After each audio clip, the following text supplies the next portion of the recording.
Hello my dear students, welcome to your Master Chem channel. कैसे हैं प्यारे बच्चों? Very good. आज मैं Amla Shankar Yadav Master Chem channel की तरफ से क्लास 12th के बच्चों का वीडियो लेकर आया हूं कोऑर्डिनेशन कंपाउंड से।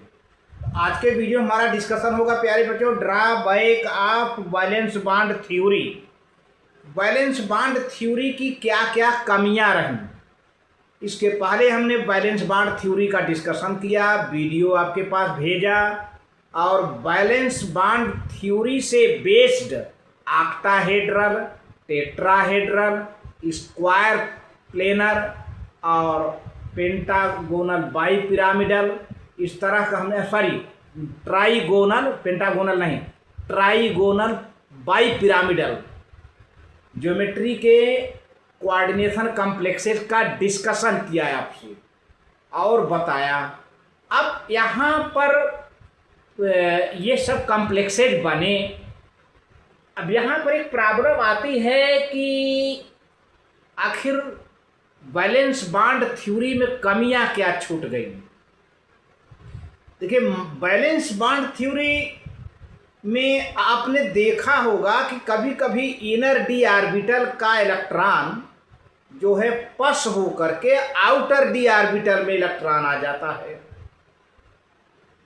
आउटर डी ऑर्बिटल में आ जाता है या पी ऑर्बिटल में आ जाता है। ऐसा जो है होता है, जबकि उसी में पेयरिंग हो जाना चाहिए।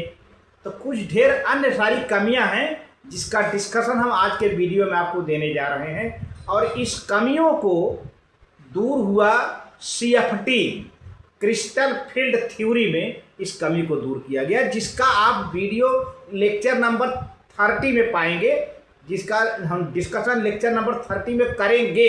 लेकिन आज के वीडियो में मेरा डिस्कशन केवल वैलेंस बॉन्ड थ्योरी की क्या कमियां थी, क्या ड्रॉबैक था, उसी के बारे में डिस्कशन करेंगे। तो चलते हैं वीडियो को लेकर आगे।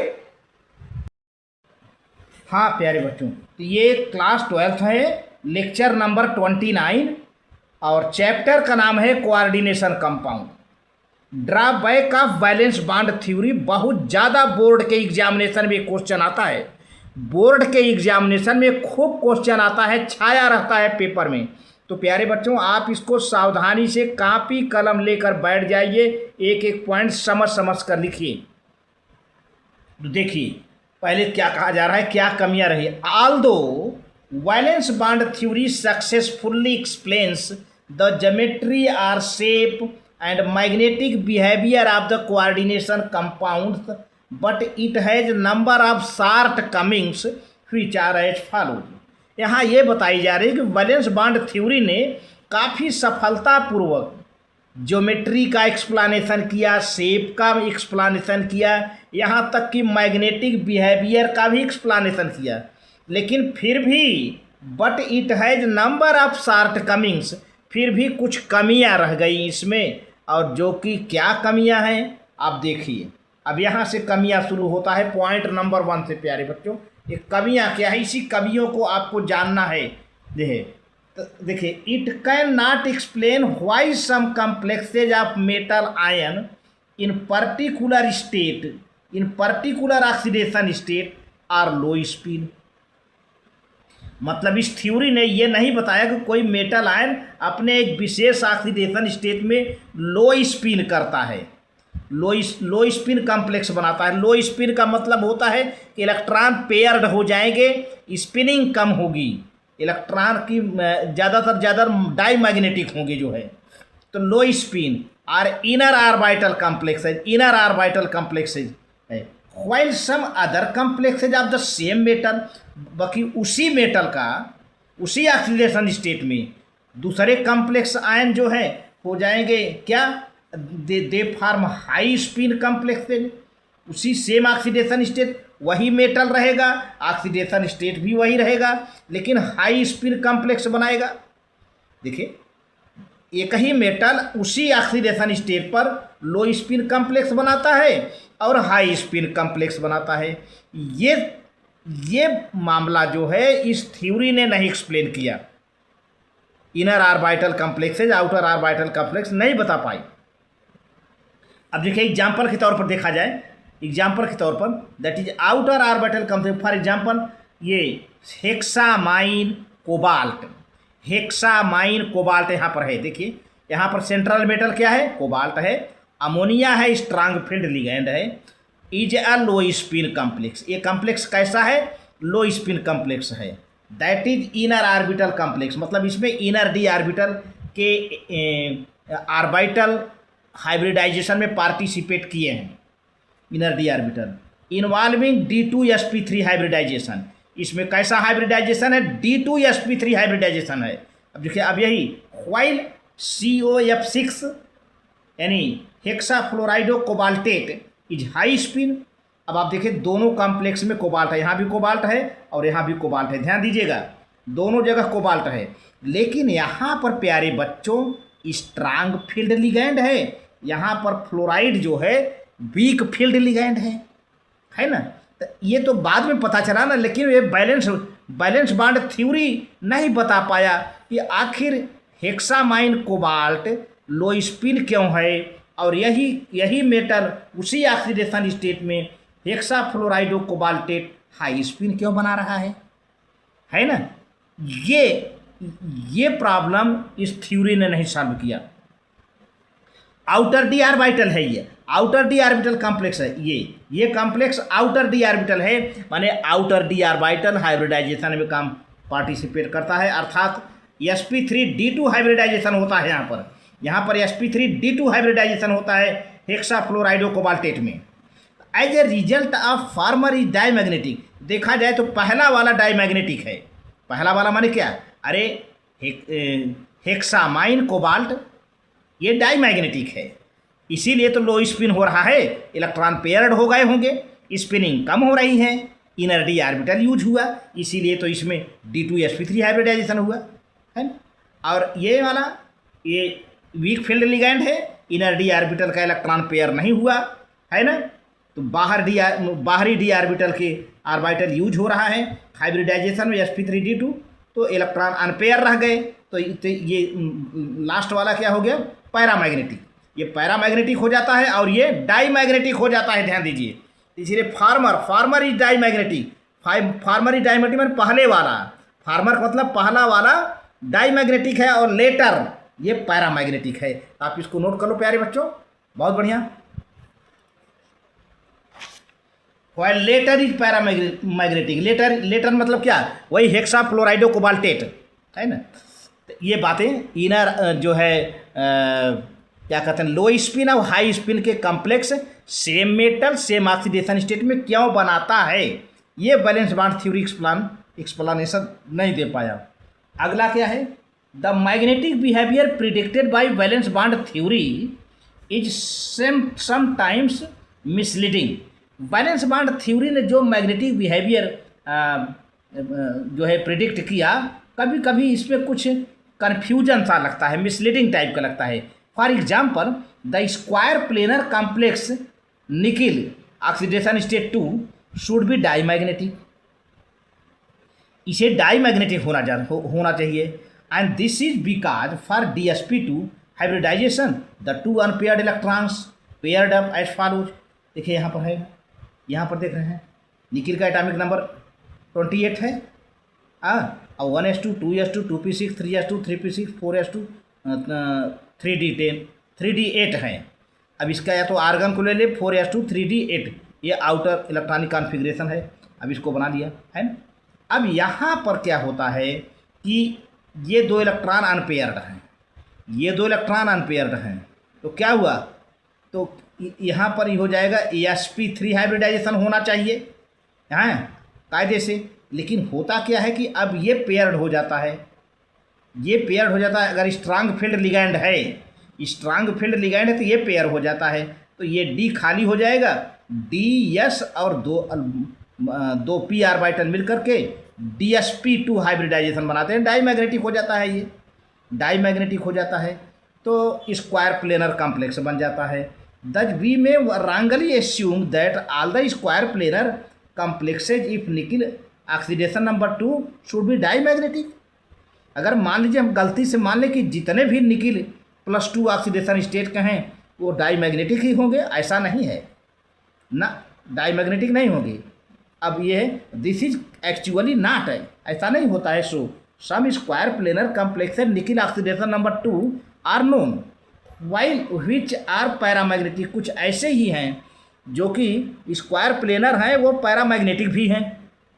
स्क्वायर प्लेनर होते हुए भी पैरामैग्नेटिक हैं। यहाँ पर तो स्क्वायर प्लेनर डाईमैग्नेटिक दिख रहा है, लेकिन इसी निकिल ऑक्सीडेशन स्टेट के कुछ ऐसे स्क्वायर प्लेनर कॉम्प्लेक्स हैं जो कि पैरामैग्नेटिक भी हैं। In their cases we assume that one of the unpaired 3D electron is excited to 4p orbital. इसमें ये होता है कि जो है d ऑर्बिटल का एक इलेक्ट्रॉन एक्साइट होकर 4p ऑर्बिटल में आ जाता है, 4p ऑर्बिटल में आ जाता है। देखिए, so that 2 unpaired electrons are present at shown below. यहाँ पर देखिए ये भी हो जाता है, ये भी तो हो जाता है। देखिए अब ये या तो इसे पेयर कर दे या तो यहाँ एक्साइट होके यहाँ आ जाए। अभी पहले केस में क्या हुआ था, ये पेयर हो गया था तो DsP2 हाइब्रिडाइजेशन हुआ। दूसरे केस में क्या हुआ, ये पेयर ना हो करके एक्साइट होके यहाँ आ जा रहा है ना, तो ये सिंगल बचा। तो ये D यहाँ भी DsP2 हाइब्रिडाइजेशन हो रहा है, यहाँ भी देखिए आगे ना, यहाँ भी DsP2 हाइब्रिडाइजेशन हो रहा है। लेकिन ये तो पैरामैग्नेटिक है क्योंकि यहाँ भी अनपेयर्ड है, यहाँ भी अनपेयर्ड है, ये तो पैरामैग्नेटिक हो गया। तो ये निकिल आयन है, तो so that 2 unpaired electrons are present as shown. ये प्रॉब्लम सॉल्व नहीं कर पाया बैलेंस बॉन्ड थ्योरी। ये आखिर निकिल वहीं पर अभी आपने देखा पिछले पेज में कि डाईमैग्नेटिक कॉम्प्लेक्स बना रहा है। इलेक्ट्रॉन जब ये पेयर हो जाता था, है ना, तब ये खाली हो जाता था, DsP2 बना लेता था। लेकिन अब यह पेयर ना होकर के एक्साइट होके यहाँ आ गया तो ये D खाली हो गया, अब ये वैसे ही रह गया, DsP2 हो गया। तब भी यही हाइब्रिडाइजेशन हुआ। तो अब इस हालत में तो पैरामैग्नेटिक हो गया प्यारे बच्चों, क्योंकि यहाँ भी एक अनपेयर्ड रह जा रहा है, एक जो यहाँ एक्साइट होके आया था वो भी अनपेयर्ड रह गया है। बाकी ये सब इलेक्ट्रॉन तो लिगैंड के हैं, ये तो इलेक्ट्रॉन लिगैंड के हैं। तो does valence bond theory can not explain as to why excitation occurs in the square planar complex. तो वैलेंस बॉन्ड थ्योरी ने स्क्वायर प्लेनर कॉम्प्लेक्स में इलेक्ट्रॉन का एक्साइटेशन क्यों होता है इसका एक्सप्लेनेशन नहीं दे पाया। But not in the other. Similarly in the case of the complex tetrammine copper, it cannot explain why excitation of 3D electron into 4p orbital takes place। Electron का 3D orbital मतलब inner D orbital का से excite हो करके 4p orbital में जाना आखिर क्यों हो रहा है, इसका डिस्कशन इस थ्योरी ने नहीं दिया। थर्ड पॉइंट ये है कि बीबीटी माने balance bond theory could not give any satisfactory explanation for the colour of the complexes. ये बात है, यानी DD ट्रांजिशन जो कि CFT बता रहा है, CFT में आप पढ़ेंगे DD ट्रांजिशन। यहाँ पे इसने किसी भी कॉम्प्लेक्स का जो कलर होता है आखिर क्यों कलर है, किसके वजह से है, कोई कॉम्प्लेक्स डिफरेंट कलर का हो जाता है तो क्यों ऐसा हो रहा है, इस कलर का भी कोई उसने डिटेल नहीं दिया। It fails to explain the absorption spectra of the coordination compound। Coordination compound के एब्जॉर्प्शन स्पेक्ट्रा को एक्सप्लेन करने में ये थ्योरी पूरी तरह से फेल रहा प्यारे बच्चों, पूरी तरह से फेल रहा। तो आप इसको नोट कर लें जी, ठीक है। चौथा पॉइंट है BBT यानी valence bond theory does not give an exact explanation of thermodynamic और kinetic stabilities of coordination compound. किसी कोऑर्डिनेशन कंपाउंड की क्या स्टेबिलिटी है थर्मोडायनेमिक बेसिस पर, काइनेटिक बेसिस पर, इसके बारे में कोई आइडिया इस थ्योरी ने नहीं दिया। Fifth point, in the mathematical treatment it involve number of assumption. अगर मैथमेटिक की बात करें, मैथमेटिकल कैलकुलेशन की बात करें तो इनमें जो है बहुत से एस्यूम्पशंस हैं। BBT 6 point, BBT does not distinguish between weak and strong ligands. Valence bond theory weak और स्ट्रांग फील्ड लिगैंड के बारे में कोई डिफरेंशिएशन नहीं दिया, कुछ भी नहीं दिया। 7th point, in a number of cases experimentally observed values of the magnetic moment do not exactly coincide. तो देखा जाए तो जो मैग्नेटिक मोमेंट है वो एक दूसरे से बिल्कुल एग्जैक्टली मिलते नहीं हैं विद द वैल्यूज कैलकुलेटेड, जो कि कैलकुलेटेड वैल्यू है उससे नहीं मिलता। From valence bond theory, valence bond theory के हिसाब से जो कैलकुलेटेड वैल्यू है वह जो है उसके ऑब्जर्व्ड वैल्यू से बिल्कुल कोइंसाइड मेल नहीं खाता। इस सब कमियों को दूर किया गया एक नई थ्योरी के द्वारा जिसका नाम है क्रिस्टल फील्ड थ्योरी CFT। तो यहाँ पर टू ओवरकम दीज शॉर्टकमिंग्स, इन कमियों को दूर करने के लिए a new theory called crystal field theory CFT has been put forward. और इसको आप see in CFT in lecture number 30। तो हम लेक्चर नंबर 30 में हम इसका डिस्कशन करेंगे। आज केवल हम बैलेंस बांड की थ्योरी की कमियां बताया। अब इस कमियों को दूर करने के लिए एक नई थ्योरी आई है CFT क्रिस्टल फील्ड थ्योरी, जिसका डिस्कशन हम लेक्चर नंबर 30 में करेंगे प्यारे बच्चों। तो आज के वीडियो में बस इतना ही। बैलेंस बांड थ्योरी की क्या शॉर्ट कमिंग्स थी जो कि बोर्ड एग्जामिनेशन में बहुत ज़्यादा आता है भाई। तो आप नोट कर लें इसे, बहुत बढ़िया।